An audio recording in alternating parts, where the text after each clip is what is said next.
It's always important to use the right tool for the job at hand. We've been using a text editor so far in this course. I don't know about you, but there have been times I wish the editor was smarter. It would be great if it could color-code keywords for readability, automatically indent the content to match the nesting, provide code hints, identify missing opening or closing tags, and work with more than one file as we add more pages to our website. Using a good code editor provides these features and more. One very popular code editor is VS Code. VS Code understands HTML syntax. Look at how it color-codes our HTML elements, attributes, and values. And it can help us more easily work with multiple web pages for our site.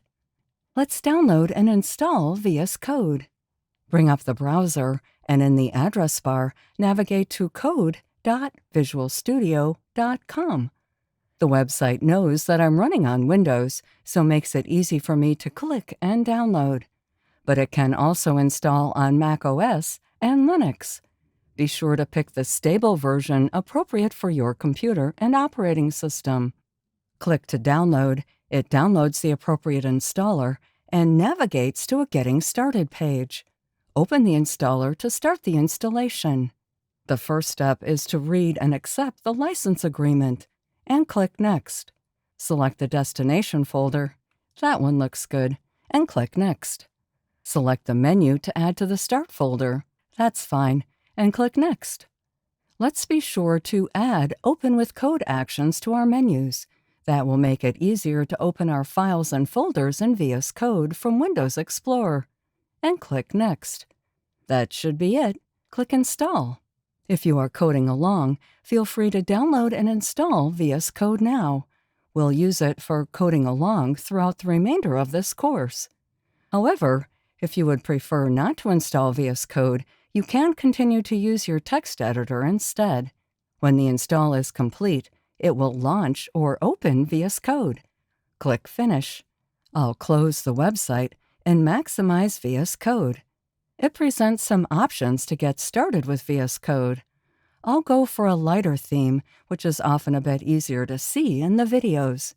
Feel free to check out the other information here for tips on using this tool. Click Next section to see more. When you are done, click Mark Done. Select Open Folder and navigate to the Pet Cafe folder we created earlier in this course. Mine's in my Documents folder. Click Select Folder. You may see a Trust dialog. Since this is a folder we created, check the Trust checkbox, then click the Yes button. Now let's close the Get Started tab. Through the magic of a quick cut of the video, I've changed some of my VS Code settings, including increasing the zoom level and removing tools to make it easier to see the code in the video. If you want the list of my settings, scroll down below this video to the VS Code settings box at the bottom of this lesson. On the left, we have the Explorer. It lists all of the files in our Pet Cafe folder. So far, we only have our index.html file. If it's not already open, click on it to open it. Look at the nice color coding. VS Code also provides some HTML documentation. Hover over an HTML element to see a brief description of the element and a link to the MDN documentation. It even knows about some of the attributes. Sweet! VS Code is smart enough to understand some of our syntax, so if I accidentally leave off the right angle bracket in a tag, the element after the error is shown in red. That's because it's trying to use the next element's right angle bracket as its own. I'll fix that. But watch out, VS Code can be too helpful sometimes. When I closed the opening tag, VS Code automatically added the closing tag. We already have a closing tag down here, so let's delete this extra closing tag. Luckily, VS Code has lots of settings we can access from this icon here. Pick Settings, then search for HTML Closing.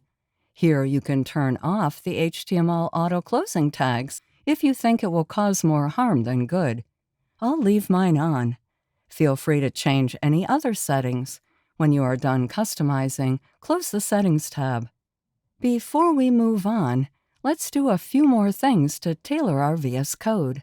First, let's turn on auto-saving. That way we don't have to manually save after every change. Select the File menu and check Auto-Save. I'll open the File menu again, and you can see it checked here.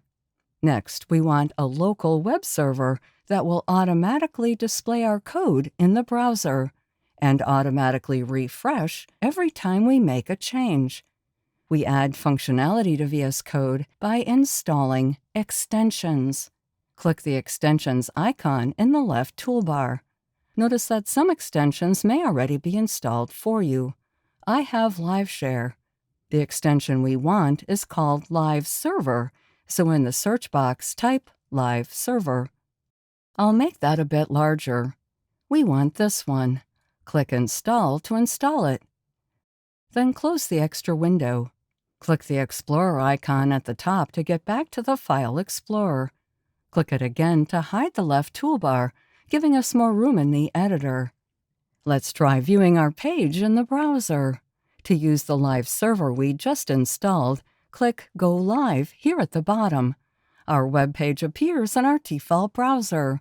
We don't even need to leave the editor to view our page. I'll lay out the windows to show the editor on the left and the browser on the right. Make a change to the text in the editor. I'll add a few more exclamation points to our first paragraph, and we see the updated web page on the right. It's automatically saving, and the browser is automatically refreshing with our changes. Nice! Now let's undo that change with Ctrl-Z. When you are done viewing the page, close the browser. Then click here where it shows the port number to close Live Server, and close the notification. Let's go back to the slides. So, using a code editor such as VS Code instead of a plain text editor makes it easier to read and work with our code. In the next lesson, let's dive a bit deeper into some HTML elements, beginning with those that organize the content of the page.